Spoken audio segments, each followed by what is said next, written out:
आखिर इजराइल को ऐसी क्या पड़ी थी कि यहां पे बमबारी करता, टम कार्ड प्ले कर सकूं। देखो हमारे तो 100, 500, 1000 बंदे मारती है, देखो कितने बुरे लोग हैं ये। ओ भाई, बम मारने से पहले बता रहे हैं कि बम मारने वाले हैं, निकल लो यहां से। अगर ट्रंप बोलता है अमेरिकन फोर्सेस को गो, तो इजराइल पड़ा हुआ है इनके इंटेंट के पीछे और इनकी कैपेबिलिटी के पीछे। कल ज्यूज को पता लगा कहां पे, उसी के अंदर मारेंगे ये। Khamenei is telling a lie, that is not what Trump said. अभी ईरान वालों को ना इजरायली समझ में नहीं आ रहा है। The US has 100 times the fire power of Israel. Operation Rising Lion के दौरान पता लगता है कि चाइना का एक एयरक्राफ्ट आया है। ये क्या कैरी कर रहा होगा? चाइना ने इनको ऐसा क्या दे दिया?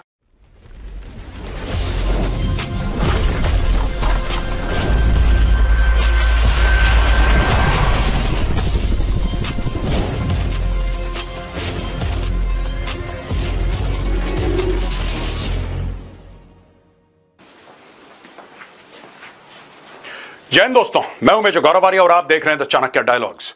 ऑपरेशन राइजिंग लायन, अब जाके ये पता लगा है कि इजराइल ने अपने ऑपरेशन का नाम ऑपरेशन राइजिंग लायन क्यों दिया। ये जो ईरान के खिलाफ बमबारी कर रहा है, अटैक्स कर रहा है, ये क्यों दिया नाम? क्योंकि 1979 में आयतुल्लाह खुमैनी ने तख्ता पलट कर दिया था ईरान का। शाह ऑफ ईरान को वहां से भगा दिया था, वो एग्जाइल में चले गए शाह ऑफ ईरान, और वहां पे कट्टर इस्लामी राज कायम हो गया।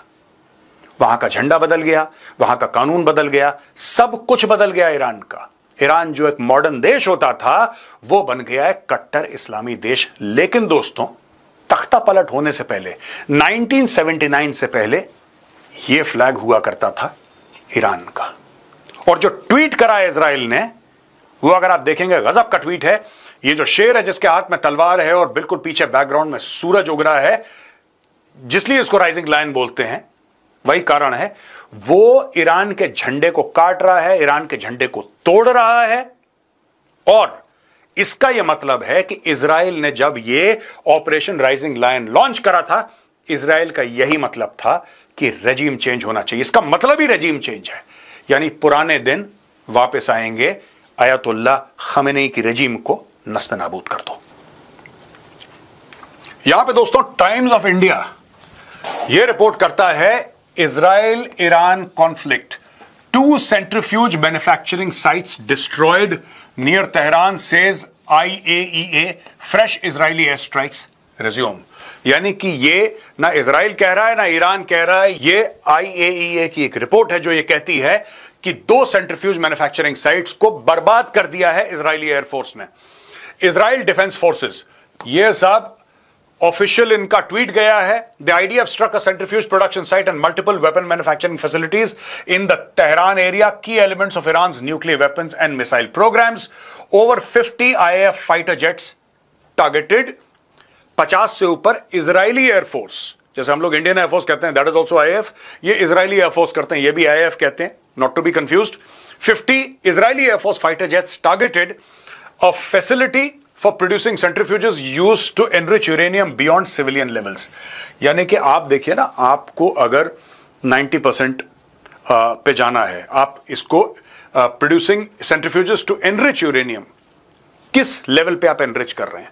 आपको अगर वेपन्स ग्रेड 60% पे, आप 70, 80, 90 पे जा रहे हैं, आपको वेपन्स ग्रेड बनाना है, तो भाई आपको सेंट्रीफ्यूज चाहिए। तो ये इन्होंने उड़ा दिया, बर्बाद कर दिया। दूसरी चीज, sites manufacturing parts for surface to surface missiles fired at Israel, ballistic missile. मैंने आपको समझाया था दोस्तों इंटेंट एंड कैपेबिलिटी। क्विक एक रिवीजन कर लें इफ यू डोंट माइंड। देखिए साहब, इंटेंट है राइजिंग लायन, यानी कि तख्ता पलट, यानी कि जो लोग ईरान को इंटेंट दे रहे हैं, वो नियत दे रहे हैं कि तुम इजराइल को बर्बाद करो, बर्बाद करो, एक तो उनको खत्म करो, राइट। और कैपेबिलिटी, ये कैपेबिलिटी है, सेंट्रीफ्यूज उड़ा दिए, यूरेनियम को एनरिच करने वाले सरफेस टू सरफेस मिसाइल्स की जो प्रोडक्शन प्लांट्स थे, मैन्युफैक्चरिंग साइट्स थी, उनको उड़ा दिया। तो इजराइल पड़ा हुआ है इनके इंटेंट के पीछे और इनकी कैपेबिलिटी के पीछे। A facility for surface to air missile components used to target aircraft, यानी कि सरफेस टू एयर, इनके एयर डिफेंस वाला जो मामला है उसको बर्बाद कर दिया। The strike directly degrade Iran's ability to threaten Israel and the region. तो साहब ये देखिए साहब, ये फोटोग्राफ है। अगर इसी फोटो को एडिटर साहब जरा पूरा फुल फ्रेम में दिखाएं तो थोड़ा सा मजा आ जाएगा। दोस्तों देखा आपने यहां पे why are centrifuge production sites important? ये देखिए ना, ये जानने की जरूरत है कि इंपॉर्टेंट क्यों है। आखिर इजराइल को ऐसी क्या पड़ी थी कि यहां पे बमबारी करता, और ईरान को क्या पड़ी थी कि तेहरान में, ये देखिए पूरा पॉपुलेटेड इलाका है, ये देखिए पूरे घर है ना यहां पे, ये देख सकते हैं आप, इसके बीचों बीच यही चीज तो हमास करता है, यही चीज तो हिजबुल्लाह करता है। जानबूझ के अपनी जो न्यूक्लियर साइट्स हैं, न्यूक्लियर साइट्स कोई भी देश दूर रखता है कि यार कल कोई प्रॉब्लम हो जाए तो हमारे आम नागरिक ना मर जाएं। ठीक है भाइयों ने तेहरान के बीच में बना रखा है, ये देखिए सब लंबी लंबी बिल्डिंग्स हैं, यहां पे बीच में बना रखा है। क्यों बीच में बना रखा है? कि अगर कोई अटैक करता है तो कल आप विक्टिम कार्ड प्ले कर सको, देखो हमारे तो 100, 500, 1000 बंदे मार दिए, देखो कितने बुरे लोग हैं ये। तो आप सब काम करिए लेकिन पॉपुलेटेड इलाकों के बीच में करिए। ये ईरान की एक पॉलिसी रही है। ये देखिए, why are centrifuge production sites important? Centrifuge production sites are the backbone of an enrichment program. They manufacture rotors, casings and magnetic bearings needed for centrifuges, produce carbon fiber and maraging steel, components that are resistant to corrosion and high stress, assemble full centrifuge units and possibly small cascade setups for testing, train technicians and engineers for handling the enrichment process। यानी कि पूरा का पूरा programme यहां पे चल रहा था। ये चारों के चारों पॉइंट यहां पे हो रहे थे। ठीक है, उसको निपटा दिया इजराइल ने। The international atomic energy agency, ये देखिए साहब, ये वाला है। The International Atomic Energy Agency reported that the destroyed sites were not active enrichment plants but manufacturing hubs। अब ये देखो ना साहब, were not active enrichment plants but manufacturing hubs critical to Iran's capacity to build more centrifuges and expand nuclear operations। ये hub था एक, यहां पे बिल्कुल इस इलाके के अंदर एनरिचमेंट नहीं हो रही थी, लेकिन यहां पे सेंट्रीफ्यूजेस बनाए जा रहे थे जिससे कि और एनरिचमेंट होती, वेपन्स ग्रेड की होती। इसलिए बोला कि साहब इनको सबसे पहले निपटाया जाए, इसको खत्म कर दिया। यहां पे दोस्तों ये न्यूज़पेपर है द हिल बताता है कि इजराइल ईरान अटैक्स हाइलाइट्स में Tehran internal security headquarters destroyed, claims Israel. ठीक है साहब, ये देखिए धुआं निकल रहा है यहां पे, और ये पूरा इलाका देखिए साहब। ठीक है, this is what it is. और ये इजराइल काट्स, ये इजराइल के डिफेंस मिनिस्टर है, इनका ये कहना है the tornado continues to hit Tehran, air force jets have now destroyed the Iranian regime's internal security headquarters, the Iranian dictators central repressive arm, as we promised we will continue to harm symbols of government and strike at the ayatollah regime everywhere। यानी कि ये जो internal security headquarters थे क्या थे? According to Israel cuts, जो इनके defence minister हैं, ये कहते हैं कि जिस तरीके से अपने लोगों पर ये काबिज रहते हैं, दिस वॉज द आर्म, अपने लोगों को डराना, अपने लोगों को खौफजदा रखना, अपने लोगों को भयभीत रखना कि ऐसा मत करो वरना ये हो जाएगा। ये पूरा इंटेलिजेंस एजेंसी, इनका पूरा एक सिस्टम होता है लोगों को कंट्रोल करने का, यहां से था। वो कहते हैं उसको हमने उड़ा दिया। Iran internal security operations include the countries massive Basij Resistance Force, which polices dissent in the country। इसके अंदर Basij Resistance Force यानी कि डिसेंट, जिसने मुंह खोला उसको निपटा दो, जिसने आयतुल्ला से सवाल पूछ लिया उसको निपटा दो, जिसने बोला कि नहीं यार ये गवर्नमेंट की जो पॉलिसी है ना ये ठीक नहीं है उसको निपटा दो। यहां तक कि यार बिजली ठीक से नहीं आती हमारे मोहल्ले में, यार हम तो पैसा दे रहे हैं, बिजली क्यों नहीं आ रही, उठाओ उसको, जरा उसके स्क्रू टाइट करो, चूड़ियां कसो जरा उसकी, बड़ा मुंह खोल रहा है आदमी। तो ये सारी की सारी चीजें यहां से होती थी, उसको खत्म कर दिया। अब दोस्तों यहां पे ये देखिए, ये एसोसिएटेड प्रेस से हमने आर्टिकल लिया। एक एक स्लाइड आप देखेंगे वहां पे हम उस मीडिया हाउस का, मीडिया आर्म का, हम उसका नाम जरूर लिखते हैं कि आपको ये क्लियर हो जाए कि जो भी स्टोरीज हम आपको द चाणक्य डायलॉग्स पे ला रहे हैं, ये हमने कोई सोशल मीडिया से नहीं उठाई कि किसी ने कोई ट्वीट कर दिया, इंस्टाग्राम पे डाल दिया, हमने बोला ओ ब्रेकिंग न्यूज ना, नॉट वन।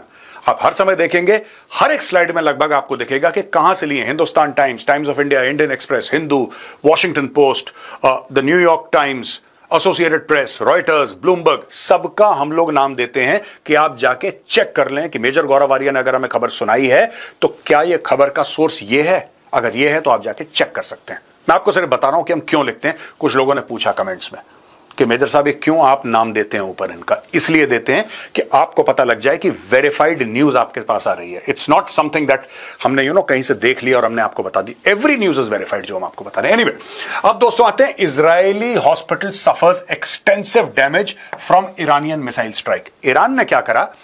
अब जैसे इजराइल कह रहा है कि साहब हमने इनके न्यूक्लियर रिएक्टर्स को मारा, हमने सेंट्रीफ्यूज मैन्युफैक्चरिंग फैसिलिटी को मारा, बैलिस्टिक मिसाइल ये लोग जहां पे मैन्युफैक्चर कर रहे थे हमने उसको मारा, या हमने इनके इंटरनल सिक्योरिटी सर्विस के हेडक्वार्टर को मारा, हमने इनकी जहां पे इनकी एयर डिफेंस सिस्टम्स थे उसको मारे, यहां पे इनकी मिलिट्री थी उसको मारा। ये सारी की सारी चीजें इजराइल कह रहा है कि हमने करी। ठीक है, that is one part of it. अब ये लोग क्या कर रहे हैं? ईरानियों ने मारा यहां पे सोरोका मेडिकल सेंटर, एक बीरशिबा करके एक जगह है, बीरशिबा में इन्होंने ये मारा। ये देखिए साहब, अस्पताल के अंदर ये 1000 बेड का हॉस्पिटल है और सदर्न इजराइल, ये देखिए साहब इजराइल का मैप है, सदर्न इजराइल के जो लोग हैं ये 1000 बेड के हॉस्पिटल में जाते हैं इलाज करके। ईरानियों ने सीधा जो बोला कि ठीक है साहब, हम तो आपके मिसाइल साइट्स को नहीं मार सकते, हम तो आपके न्यूक्लियर फैसिलिटी को नहीं मार सकते, क्योंकि हम में वो कैपेबिलिटी नहीं है, वो सलाहियत नहीं है, वो काबिलियत नहीं है, तो वो नहीं कर सकते। लेकिन क्या कर सकते हैं? हाँ, जहां पे आपके बुजुर्ग हैं, जहां आपके बीमार लोग हैं, जहां पे अस्पताल में जो मरीज हैं, जहां पे मरीज के अंदर हम मिसाइल जरूर मार सकते हैं। वो ईरान ने अपना काम कर दिया। ईरान ने अस्पताल को यहां पे तबाह कर दिया। Israel's main southern hospital Soroka medical centre at Beersheba sustained a direct hit from an Iranian missile. The hospital has over 1000 beds and provides services to the approximately 1 million residents of South Israel. A spokesperson for the hospital said the hospital suffered extensive damage in the different areas and people had been wounded in the attack. मरीजों पे वार करा है Iran ने। भारत में जो general हमारा जो so called left liberal, which is an oxymoron by the way, but anyway they are known as left liberal, so let's call them left liberals, किसी ने कंडेम नहीं करा। यही लोग जब हमास फायर करता है अस्पताल से मिसाइल और वापस काउंटर बॉम्बार्डमेंट में अगर गाजा में अस्पताल में लगता, तो यही लोग ब्लैक बैंड पहन के और ऑल आइज ऑन गाजा के ड्रामा करते हैं, खासतौर से बॉलीवुड हमारे। ठीक है जी, लेकिन जब इजराइल के अस्पताल में लगी मिसाइल और ईरान ने मारी, nobody will speak out. Nobody. They will not speak out because it does not suit their narrative. मैंने जानबूझ के फोटोग्राफ डाली है दोस्तों कि आपको पता लगे, और मैंने सोर्स डाला है associated press, world wide famous है, नोन है, क्रेडिबल है, उसका मैंने सोर्स डाला है कि ये ईरानियों ने कराया। They have hit a hospital, यहां पे बच्चे भी थे, यहां पे बुजुर्ग थे, उनके ऊपर अटैक करा है। यहां पे दोस्तों टिपिकल इजरायली ऑपरेशन, मैं समय के साथ आपको बताने की कोशिश करूंगा कि इजराइल ने किस तारीख को कितने बजे क्या करा। राइट, टिपिकल इजरायली ऑपरेशंस हैं, किस तरीके से लोग काम करते हैं। Iran TV, Israel hits Arak heavy water reactor after evacuation warning, no radiation danger. ये ईरान टीवी कह रहा है। ठीक है, ये प्लेटफॉर्म है कॉल्ड ईरान टीवी, और ये स्ट्राइक ऑन अराक रिएक्टर। अब आप देखो ये है क्या, ये स्ट्राइक है ना ये। अब मैं आपको बताता हूं हुआ क्या है। ये देखिए, heavy water reactor, heavy water production, ये आप देख सकते हैं। New facility under construction and crane new construction, ये पूरा इलाका है, और जियो आई सैटेलाइट इमेज यहां से ली है गूगल से। ठीक है जी, ये देख लो आप। अब Israel attacked Iran's Arak heavy water reactor. Iranian state television says, the report says there was no radiation danger whatsoever and that the facility had already been evacuated before the attack. The research reactor was partially built, with Tehran informing the UN nuclear watchdog that it planned to begin operating the facility next year. अब 19 जून को, आज 19 जून है, today 19 जून को times of Israel report कर रहा है 4:43 AM, यानी कि सुबह 4:43 पे, सुबह early morning, IDF wants Iranians to evacuate area of Arak heavy water reactor. इन्होंने बोला कि आप इस इलाके को खाली कर दो। इजरायलीज हर समय करते हैं, लोग पता नहीं क्यों, people don't realize, right. Indian social media पे भी बड़ी कमेंट्री हो रही थी कि इतने लोग, 1 मिलियन लोगों को खाली करने को बोल दिया है, क्या भारत का जमीर सो गया है, भारत ने क्यों नहीं ऑब्जेक्ट करा? ओ भाई, बम मारने से पहले बता रहे हैं कि बम मारने वाले हैं, निकल लो यहां से वरना ठोक दिए जाओगे। इससे ज्यादा इंसानियत और क्या हो सकती है? आप ये देखो, 4:43 AM पे, according to Times of Israel, IDF warns Iranians to evacuate area. ठीक है, 4:43, ये था 443, मतलब ऐसा ये 443 की इमेज नहीं है, लेकिन 443 पे ये इस तरीके से लगता था। ये दोपहर की इमेज है, लेकिन 443 में ये इस इन द सेंस की not the brightness, not the light, but the structure ऐसे था। और उसी में 8:05, यानी कि 3 आवर्स प्लस 3 घंटे का उन्होंने नोटिस दिया और उसके बाद ठोक दिया। Anybody who's criticizing Israel, you're bombing these areas. Israel warned and then Israel attacked. Iran did not warn and Iran attacked a hospital. That is the moral difference between Israel and Iran, right? The Iranians deliberately targeted a hospital. Will never surrender. Won't surrender. Iran warns US of irreparable damage if it intervenes. अच्छा, ये मुझे लगता है कि थोड़ा सा Iran में ना ये धमकी देना, पता नहीं, शायद इनका पाकिस्तानी ज्यादा इन्फ्लुएंस है इनके कल्चर पे। आई डोंट नो कि इनका इन्फ्लुएंस पाकिस्तान पे कि पाकिस्तान का वही बड़बोलापन, वही बयानात देना कि हम ये कर देंगे, ये कर देंगे। मैंने इनको बोला भी, मैंने बोला सर आप ट्वीट मत करा करो। मैंने खमेनी को मैंने रीट्वीट करा था इनका ट्वीट। मैंने बोला सर आप भड़का देगा कोई, मोबाइल फोन लेके घूम रहे हैं, कोई पेजर लेके घूम रहा है इनके हिजबुल्लाह वाले, कोई पता नहीं लैपटॉप लेके घूम रहा है, मत करो। Don't use devices connected to the internet. मैं ये नहीं कह रहा है पर्सनली ट्वीट कर रहा हूं, मैं कह रहा हूं कोई इनकी टीम वाला कर रहा होगा, इनका कोई सेंटर होगा। कल ज्यूस को पता लगा कहां पे, उसी के अंदर मारेंगे, ये उसी के अंदर मारेंगे। और ये ट्वीट कर रहे हैं, कह रहे हैं the US president threatens us with his absurd rhetoric, he demands that the Iranian people surrender to him. Trump ने कभी नहीं बोला कि Iranian people should surrender to him. Khamenei is telling a lie. That is not what Trump said. Trump said Iran should surrender.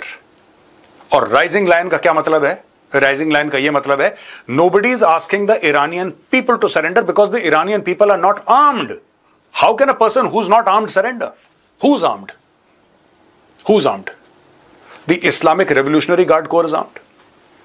The Iranian Army, Navy and Air Force is armed. When Trump says surrender, he's talking about the government of Iran surrendering. He's not talking about the people. This is absurd and this is by Khomeini. This is an attempt to mislead the world.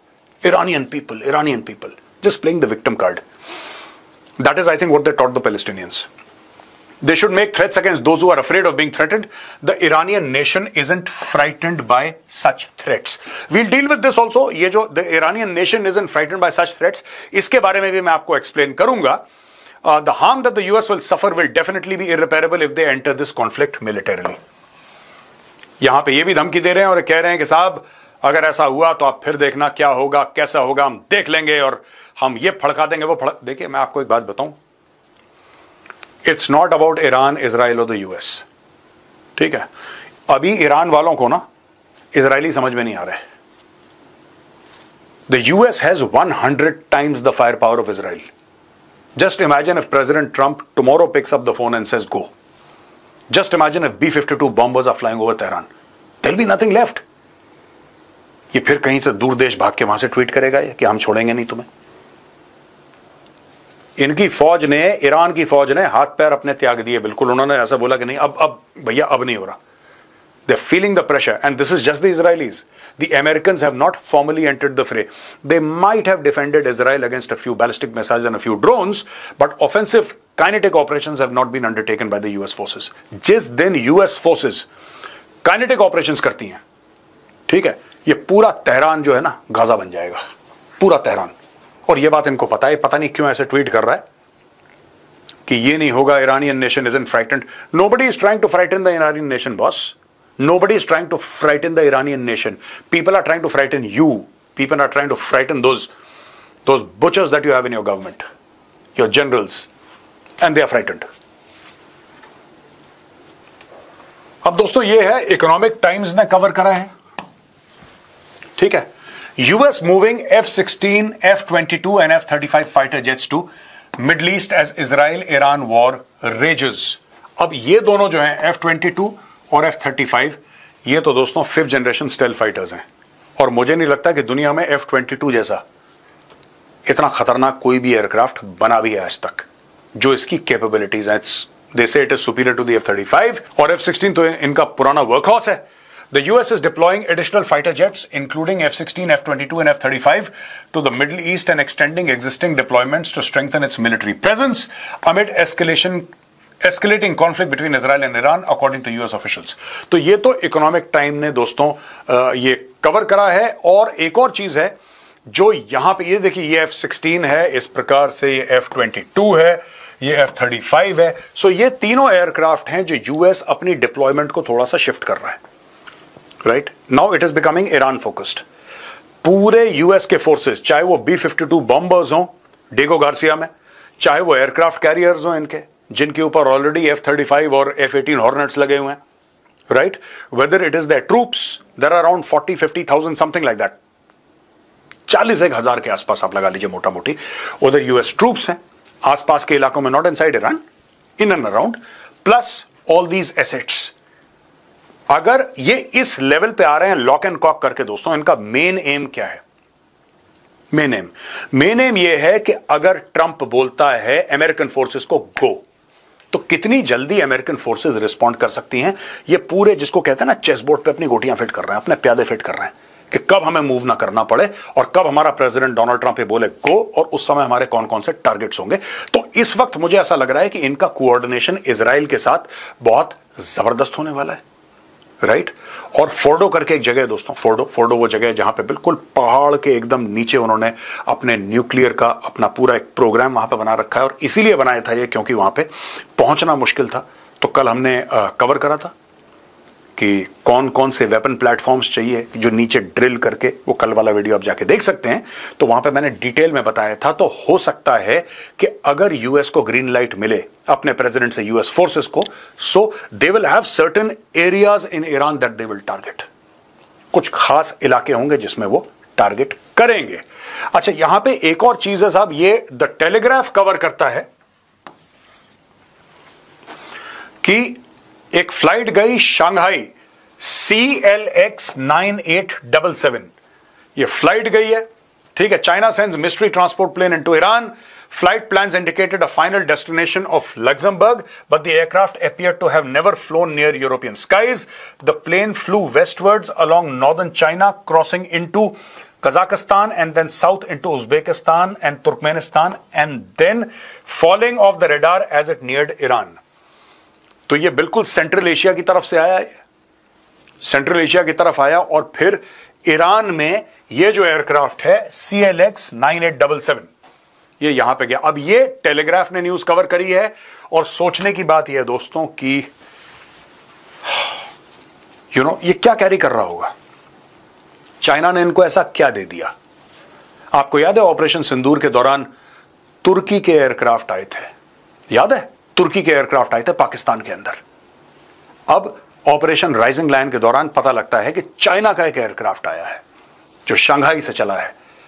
उसका ठिकाना बताया गया था Luxembourg, लेकिन वो Europe के आसपास गया ही नहीं. वो तो सेंट्रल एशिया से नीचे कट से ड्रॉप करता है और जैसे ही ड्रॉप करता है ईरान की ओर वो रडार से गायब हो जाता है. तो इस पूरे इलाके में देखिए ईरान में कोई हवाई जहाज नहीं है, कोई हवाई जहाज नहीं है ईरान के अंदर. पूरा ईरान का जो एयर स्पेस है पूरा खाली है और यहां पे सिर्फ एक एयरक्राफ्ट दिख रहा है ईरान के अंदर, ये लाल वाला एक. बाकी ये देखिए, ध्यान से देख लीजिए साहब आप, एक एयरक्राफ्ट दिख रहा है, बाकी पूरा ईरान में एक सिंगल एयरक्राफ्ट नहीं है. सीरिया में नहीं है, इराक में नहीं है, इन पूरे इलाकों में नहीं है. रादर अफगानिस्तान में भी है एयरक्राफ्ट, आप अफगानिस्तान में देख सकते हैं, पाकिस्तान में देख सकते हैं, लेकिन ईरान के अंदर सिंगल एयरक्राफ्ट नहीं, सिर्फ एक है, वो चाइना वाला. ये सोचने वाली बात है. अच्छा दोस्तों, यहां पे गवर्नमेंट ने इवैक्यूएट करना शुरू करा है. काफी जो स्टूडेंट्स वहां पे पढ़ने के लिए गए थे ईरान में, राइट, और अगर थोड़ी देर तक यूएस का इन्वॉल्वमेंट है वो 2-3 दिन और रुक जाए, हम तो उम्मीद ही कर सकते हैं क्योंकि हमारे हिंदुस्तानी भाई बहन वहां पे हैं और काफियों का जो संबंध है वो कश्मीर से है. काफियों का, सब नहीं, लेकिन काफी लोग हैं कश्मीर से भी. तो हम ये चाहते हैं कि जब तक हमारे पूरे लोग इवैक्यूएट ना हो जाएं, उसके बाद आपको ईरान का हलवा बनाना है, that is your headache, none of our concern. हमारे लोग जो इंडियंस हैं they should be safe and the government is doing everything that can to get those students out and those people out. यहां पे आज का वीडियो खत्म होता है दोस्तों. पसंद आए तो उस वीडियो को लाइक करिए, हमारे चैनल को सब्सक्राइब करिए, बेल आइकन दबाना बिल्कुल मत भूलिएगा. जय हिंद, वंदे मातरम, भारत माता की जय.